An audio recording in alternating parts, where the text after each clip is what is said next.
नमस्कार साहित्य प्रेमियों, आप सुन रहे हैं माइलस्टोन एक्सप्रेशन और मैं हूं आपकी वेस्ट। तो चलिए कहानी को आगे बढ़ाते हैं। आप सुन रहे हैं कहानी मम्मा की डायरी, जिसको लिखा है अन्नू सिंह चौधरी जी ने।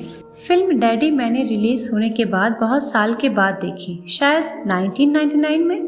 मैं कॉलेज की छुट्टियों से घर लौटी थी। यह अद्भुत संयोग था कि कभी न खाली रहने वाले संयुक्त परिवार वाले घर में उस दिन कोई नहीं था। कम से कम नीचे वाली मंजिल पर तो कोई नहीं। इसीलिए पुराना पड़ता टीवी और बेकार होता वीसीआर दोनों मेरे कब्जे में आ गए। डीवीडी तक अभी पहुंचे नहीं थे और फिल्में अभी भी वीएचएस पर आती थी। वीडियो लाइब्रेरी में हमारी मेंबरशिप थी, इसीलिए 10 रुपए में किराए पर फिल्में मिल जाया करती थी। वीडियो लाइब्रेरी वालों को भी मालूम था कि महेश भट्ट की तरह वीएचएस भी एंटीक पीस में तब्दील होने वाला है। इसीलिए डैडी जैसी फिल्म ले आओ तो कई दिन तक तगादा नहीं होता था। एक थके हारे टूटे हुए शराबी पिता की कहानी में किसी को क्या मनोरंजन मिलता कि कोई डैडी जैसी फिल्म देखने की ख्वाहिश भी रखता, वो भी तब जब दिलवाले दुल्हनिया ले जाएंगे का दौर था और सिमरन के पापा में अपने पापा का अक्स दिखाई देने की ज्यादा गुंजाइश थी। फिल्म मैंने अकेले देखी थी। मुझे आज तक नहीं मालूम कि पापा ने वो फिल्म देखी या नहीं, लेकिन पापा देखते वो फिल्म तो इस बात पर सहमत होते कि डैडी हमारा आईना है, हमारे रिश्तों का आईना थी। जब मैं पापा से दूर होती गई तो पापा के पापा यानी अपने बाबा से करीब होती गई। बाबा के साथ रिश्ता सहज था। बाबा को मैंने खुश करने की कोशिश कभी नहीं की, लेकिन जिंदगी भर में पापा का समर्थन हासिल करने की, उनकी स्वीकृति पाने की, उनका दिल जीतने की कोशिश में लगी रही। पापा और मेरे बीच के लंबे खामोश रिश्ते के बावजूद मेरे और पापा के बीच बाप और बेटी का रिश्ता तभी मुकम्मल हो पाया जब मैं बहुत बड़ी हो गई और जब पापा भी बहुत बड़े हो गए। इस बीच पापा ने डैडी की तरह 2 बार मुझे बहुत बुरी तरह टूटने और बर्बाद होने से बचाया। मैं आज तक इस उम्मीद में हूँ कि मैंने भी डैडी की पूजा की तरह अपने पापा को जीने की कोई वजह दी होगी।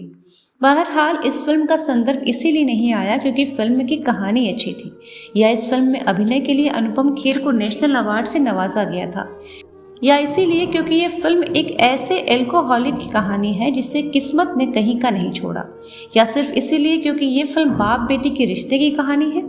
इस फिल्म को मैं उस मिसाल के तौर पर पेश करना चाहती हूँ जिसमें पिता बन जाने के बाद एक पुरुष की जिंदगी में आए बदलावों की कई परतें नजर आती हैं। एक पिता से समाज और खुद परिवार किस तरह अपेक्षाएं रखता है और उन अपेक्षाओं पर खरा न उतरने पर एक पिता को किस तरह नाकामयाब करार दिया जाता है। डैडी उसकी कहानी है। पापा कौन होता है बच्चे के लिए? हीरो, सबसे शक्तिशाली, सबसे सही। पापा के वश में सब होता है। पापा घर चलाते हैं, घर में सुख सुविधाएं जुटाते हैं।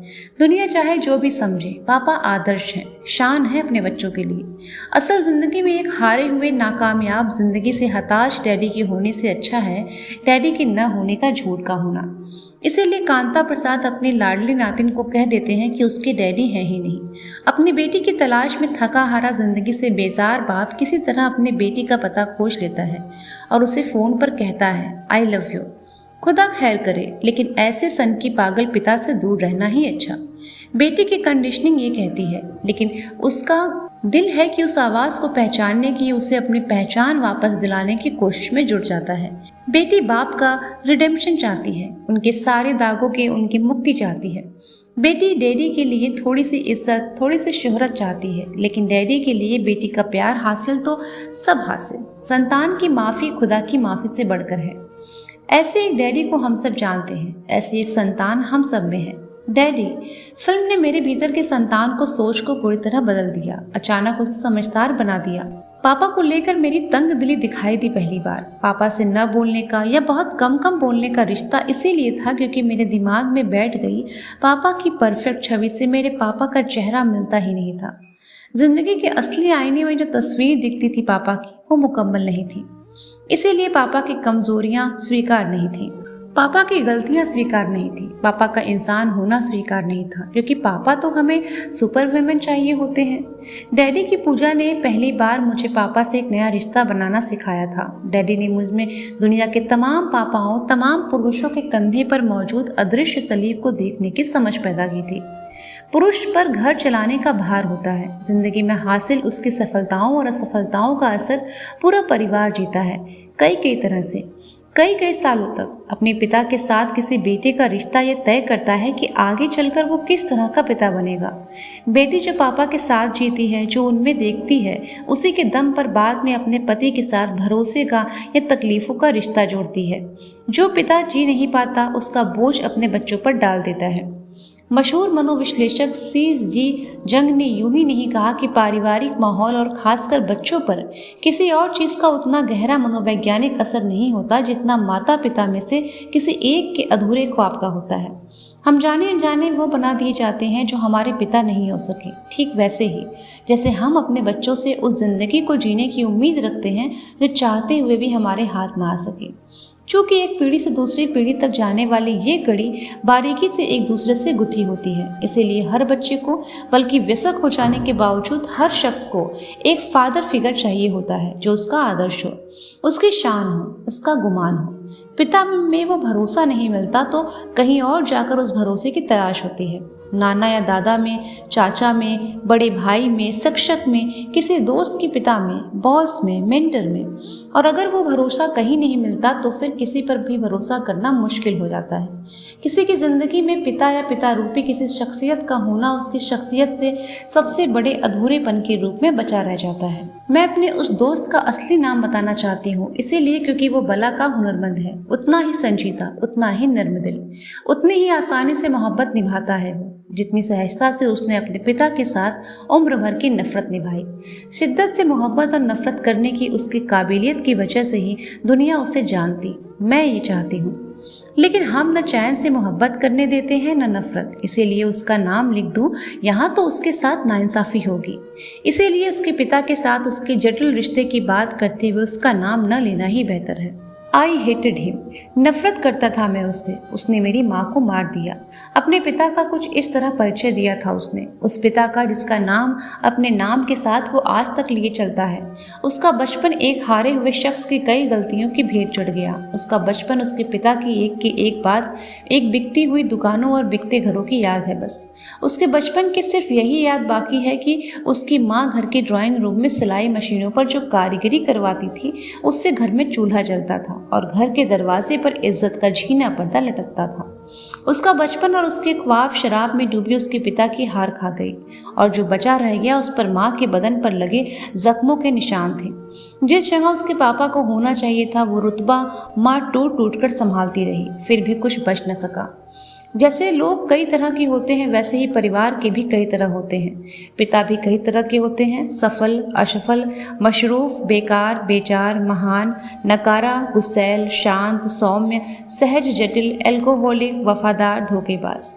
पिता फिर भी पिता होते हैं। पिता का वजूद पूरी जिंदगी कभी धूप, कभी छाँव और कभी परछाई बनकर हमारे भीतर बना रहता है।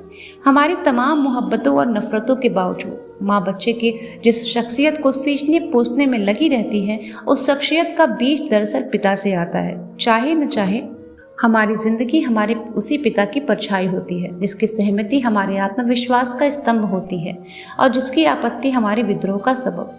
अपने पिता के प्रति उसकी नफरत ने उसे हर चीज़ से मोहब्बत करना सिखा दिया जिससे उसके पिता को चिढ़ थी। उसने नए रास्ते चुन लिए, वैसे दोस्तों की वफादारी चुन ली जो उसके पिता को पसंद नहीं थे, वैसे रिश्ते चुन लिए जिनका पिता से कोई वास्ता न था। अपने वजूद के उस हिस्से को संवारने में लग गया जो उसके पिता की शख्सियत के सोए हुए पहलू थे। पिता और संतानों के कुछ जटिल और कुछ सरल रिश्तों की एक ऐसी मिसालें हमारे आसपास बिखरी मिलती हैं। किसी भी पिता का उनकी संतानों से रिश्ते को बारीकी से देखा जाए तो सभी रिश्तों में दो पीढ़ियों के बीच का अंतर, एक दूसरे को समझने की कोशिश में पहुंचाई गई ठेस और एक दूसरे के प्रति पाल कर रखी गई शिकायतें खूब नजर आती हैं। पिता के साथ के रिश्ते पर माँ के साथ पिता के रिश्ते की परछाई भी होती है। पिता को हम अक्सर अपनी माँ के आंचल से झांक कर देखते हैं और वो पर्दा हमारे और हमारे पिता के बीच की कई दीवारों की परतों में से एक अहम परत होता है। हालांकि उनके रिश्तों में वक्त के साथ एक किस्म का युद्ध विराम और एक किस्म की शांति भी आ जाती है। पिता बनते ही ये रिश्ता और बेहतर तरीके से समझ में आता है। दूसरी तरफ में माँ के साथ संतान का रिश्ता शर्त रहित प्यार का होता है। माँ और संतानों का एक दूसरे का विस्तार होते चले जाना कुदरती है। एकदम स्वाभाविक। लेकिन पिता के साथ का रिश्ता बनाया जाता है कुछ हालात के मद्देनज़र और कुछ अपनी समझ और परिपक्वता के हिसाब से। जिस दिन अपने पिता को हम ठीक वैसे ही स्वीकार कर लेना सीख जाते हैं जैसे वे हैं, उस दिन से उनके प्रति एक किस्म की नरमी और सहृदयता आ जाती है। ये लिखते हुए मुझे बड़ी झिझक हो रही है क्योंकि दोष कहीं न कहीं मेरा भी रहा होगा। झिझक इसीलिए भी हो रही है क्योंकि कल बच्चे बड़े होंगे और ये पढ़ेंगे भी, लेकिन कुछ बातें इसीलिए कह दी जानी चाहिए ताकि वे दोहराई न जाएं। उनसे मिली सीख जिंदगी भर के लिए गांठ बांध कर रख ली जाए। मुझे एक मीटिंग के लिए जाना था, कई घंटों के लिए। 7 साल के बच्चों को भूख और प्यास से मतलब नहीं होता, उन्हें खेलने के लिए जगह भर चाहिए होती है। कोई ऐसी जगह जहां उनके साथ टोका टोकी न हो। कोई खिला दे तो ठीक, न खिलाए तो अपनी बला से। बस खेलने की जगह होनी चाहिए। एक दोस्त के घर पर वो जगह मिल गई क्योंकि वहाँ और भी बच्चे थे, बड़े लोग थे। मन राजी नहीं था लेकिन काम था, इसीलिए बच्चों को छोड़कर जाना जरूरी था। मैंने बच्चों को 4-5 घंटों के लिए छोड़ा होगा। लौट कर आई तो सब ठीक था। बच्चे खुश थे और खेल कूद कर थक भी चुके थे। उन्होंने खुशी खुशी पूरे दिन का ब्यौरा दिया। ये खाया, पार्क में ऐसे खेला, आंटी से ये बातें की, दोस्तों के साथ कुछ मज़ेदार खेल खेले। 2 दिन बाद मैं और मेरे पति दोनों बच्चों के साथ डिनर पर बाहर थे। बच्चे पापा की गोद में चढ़ उतर रहे थे, आपस में हंस बोल रहे थे, शरारतें कर रहे थे, जैसा कि मैं अक्सर करती हूँ। मैं उनकी तस्वीरें उतार रही थी। तस्वीरों को एडिट करने के क्रम में मेरे ही मोबाइल फ़ोन में मुझे एक वीडियो दिखा जिस दोपहर मैंने दोनों बच्चों को अकेले छोड़ा था, उसी दोपहर का। कोई और नहीं था साथ, दोनों बच्चे ही एक दूसरे के साथ, और उन्होंने एक दूसरे का एक ऐसा वीडियो बनाया इसमें दोनों शरीर के उन हिस्सों को एक्सपोज कर रहे थे जिन्हें प्राइवेट माना जाता है। मेरा दिमाग सुन्न हो गया। उस वीडियो से 2 बातें साफ थी। बच्चों ने ऐसा कोई न कोई वीडियो पहले कहीं देखा था, तभी उनके जहन में इस तरह की रिकॉर्डिंग का ख्याल आया। दूसरा, एक भरे पूरे घर में भी किसी ने बच्चों को ऐसी हरकत करते देखा नहीं, और अगर देखा तो टोका भी नहीं। जिसने देखा भी हो उसने शायद ये मान लिया हो कि अपने घर में यही सब सीखते हैं बच्चे। बहरहाल मेरे लिए दूसरा मुद्दा उतना बड़ा नहीं था जितना पहला था। बच्चों ने कहीं न कहीं पॉर्न देखा होगा, वो भी 7 साल की उम्र में। मेरे लिए रेस्टोरेंट में बैठना मुश्किल हो गया था। मैं पहले तो जी भर के रो लेना चाहती थी और फिर दोनों को जी भर कर पीट लेना चाहती थी, लेकिन हल उनसे निकलता नहीं। मेरे लिए बच्चों से खुलकर बात करना, उन्हें समझाना बहुत ज़रूरी था। मैंने वहीं के वहीं वो वीडियो एक बार और खोला और दोनों के सामने रख दिया। अपनी आवाज़ जितना सहज रख सकती थी उतना सहज रखा और कहा कि देखो ठीक से इसे, और बताओ इसमें क्या असभ्य है। बच्चों को काटो तो खून नहीं।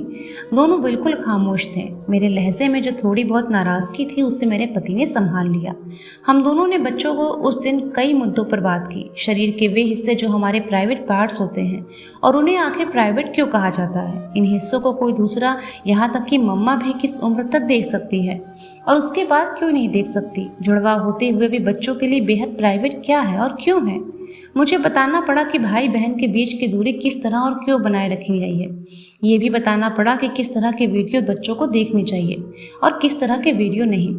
जब हमने खुलकर बच्चों से बात की तो बच्चों ने बताया कि ऐसा एक वीडियो उन्हें उनके दोस्त ने सिखाया था जो उम्र में उनसे थोड़ा सा ही बड़ा था। उस शाम मुझे दूसरा झटका इस बात से लगा कि उस रोज़ तो मैं बच्चों के साथ अपने उस पारिवारिक दोस्त के घर पर थी। जब बड़े बाहर आपसी बातचीत में मशगूल थे तो बच्चे कमरे में आईपैड पर ऐसे वीडियो देख रहे थे जो उन्हें नहीं देखना चाहिए था। यानी जब हम ये मान कर चल रहे होते हैं कि बच्चे पूरी तरह हमारी निगरानी में हैं, उस वक्त भी हमारी नज़रों से बचकर बच्चे वो देख लेते हैं या सीख लेते हैं जो देखने की उम्र नहीं है उनकी। जितनी आसानी से मैंने ये सारी बातें यहाँ लिख दी उतना आसान था नहीं उनसे बात करना। दरअसल ये लिखना भी मेरे लिए आसान नहीं था। मेरे पास शब्द और वाक्य कम पड़ते रहे। मैं कई बातें इशारों में और कई सवालों में कहने की नाकाम कोशिश करती रही। फिर ऐसे तरीके ढूंढकर लाती जिनके ज़रिए खुलकर उनसे बात की जा सके। गलती मेरी भी थी, इस बात का अफसोस मुझे आज भी है। मुझे बच्चों को कहीं इस तरह नहीं छोड़ना चाहिए था। ये मेरे लिए एक बहुत बड़ा सबक था। लेकिन उस पूरे प्रसंग का फ़ायदा ये हुआ कि अब न बच्चे मुझसे कुछ भी कहते हुए झिझकते हैं और न मैं पर्दा करती हूँ। मेरे फ़ोन और लैपटॉप पर किस तरह के मैसेज, जोक, वीडियो, ईमेल और पॉपअप आते हैं, ये बच्चे क्या देखते हैं, मैं इन सबको लेकर पूरी तरह सचेत हो गई हूँ। दोनों साथ साथ होते हुए भी किस तरह एक दूसरे के स्पेस की इज्जत करें। ये वो सबक है जो हर रोज दोनों बच्चों को दूध के गिलास की तरह निश्चित तौर पर पीना पड़ता है। हालांकि हम इस बात को लेकर पूरी तरह चौकस रहते हैं कि बच्चों तक किस तरह की जानकारी किस रूप में पहुंच रही है, लेकिन एक हद के बाद इसे पूरी तरह मॉनिटर करना नामुमकिन हो जाता है। मीडिया के कई माध्यम हैं और जानकारियां कई रूपों में बच्चों तक पहुंचती हैं। जो जानकारी अखबार, टीवी, लैपटॉप या आईपैड अधूरी छोड़ देता है, वो बच्चों के दोस्त पार्कों में या स्कूलों में पूरी कर देते हैं। इन जानकारियों में वास्तविकता कम, गलतियां ज़्यादा होती हैं। जब जितनी कोशिश के बाद बच्चे आपकी ही नाक के नीचे त्याज्य में से ग्रहण कर लेते हैं, तो फिर सोचिए कि जहां संवाद की गुंजाइश ही न छोड़ी जाए, वहां क्या हश्र होता होगा। इसके आगे की कहानी आप सुनेंगे अगले भाग में। सुनते रहिए वैष्णवी को। धन्यवाद।